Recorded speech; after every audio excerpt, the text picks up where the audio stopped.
Bienvenue sur le tutoriel pour la mise en place de l'application de gestion budgétaire. Dans la vidéo précédente, nous avons vu ensemble comment mettre en place l'interface graphique de notre application. Donc, pour cette vidéo, nous allons voir comment créer ce qu'on appelle les services providers.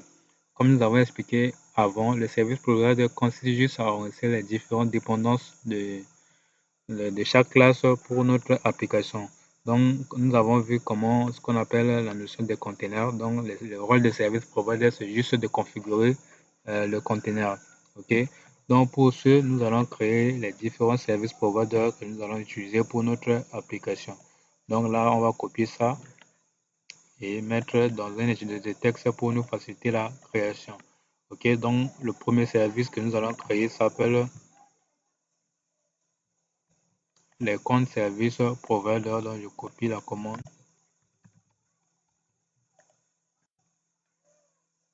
Voilà une demande si nous voulons utiliser la fonctionnalité de Bootstrap, c'est-à-dire que si nous avons des choses à faire lorsque l'application est lors de Bootstrap de l'application en fait.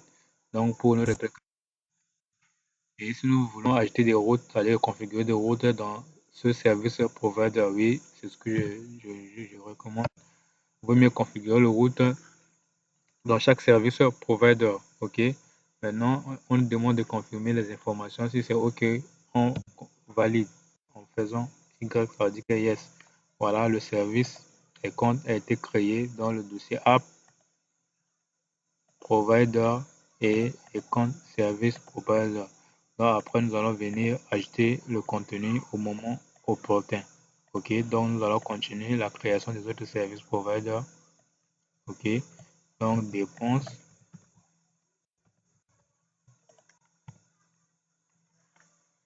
Voilà, non. Ouais, on va acheter le route yes. Yes. OK. Les catégories de revenus.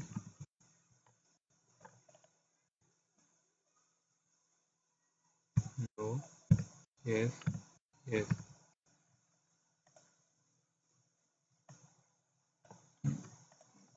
Le revenu. Pour le revenu.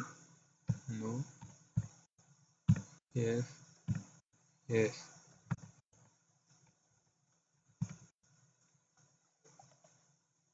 Non pour les permissions. No. Là, j'ai fait une erreur. Je vais refaire la commande. C'est no. Yes. Yes. Maintenant, pour les catégories de produits.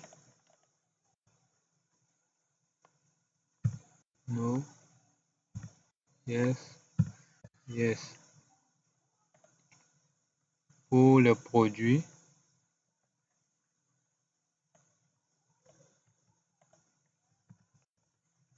Voilà.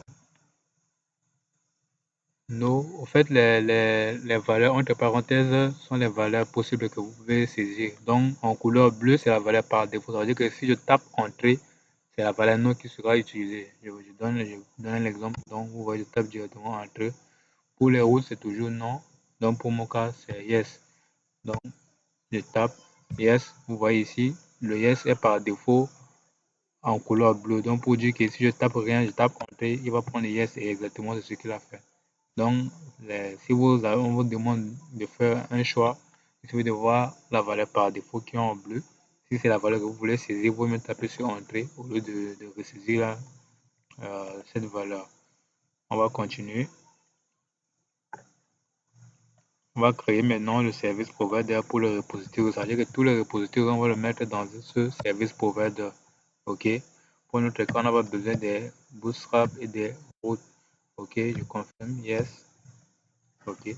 Vous pouvez aussi juste créer un seul service provider et de configurer toutes les dépendances dans ce service provider. Mais moi, je préfère créer chaque service provider pour chaque fonctionnalité pour mieux rendre le code souple et lisible. OK. Donc là, rôle, non, yes, yes. Maintenant, avant-dernier, c'est transaction.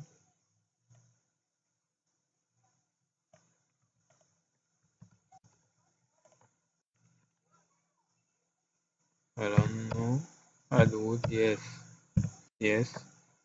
Et le dernier, c'est celui de user, c'est-à-dire que service provider pour les utilisateurs. Et tout ce qui concerne le user, on va configurer dans ce service provider. Donc, no, c'est toujours bleu. Root, c'est yes. Là, c'est yes, c'est toujours bleu. Voilà. On avait fini la création des différents services providers. Maintenant, pour configurer ça, c'est-à-dire que pour dire au framework que voilà, j'ai besoin que tu charges ce service provider lors du démarrage de l'application, il suffit de venir dans config, ok, config et les providers, ok. On va lister ça après ici. Donc là, j'ai préparé la liste là déjà. C'est la même chose ici. Il suffit de copier-coller, copier-coller. Moi, je l'ai préparé en avance.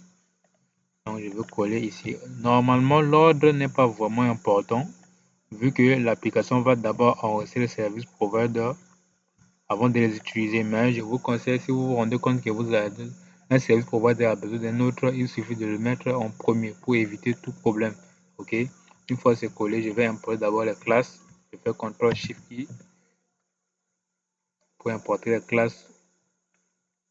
Voilà, je vérifie si ce sont s'il y a plusieurs classes là pour éviter le conflit ou bien d'importer une mauvaise classe.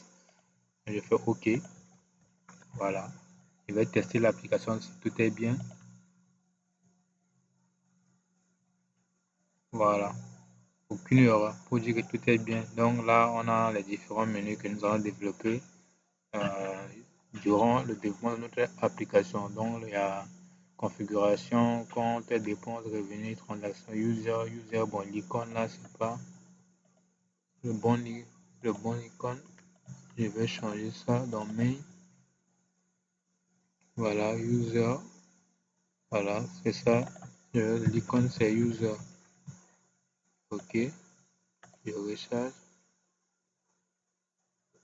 Voilà, c'est bon.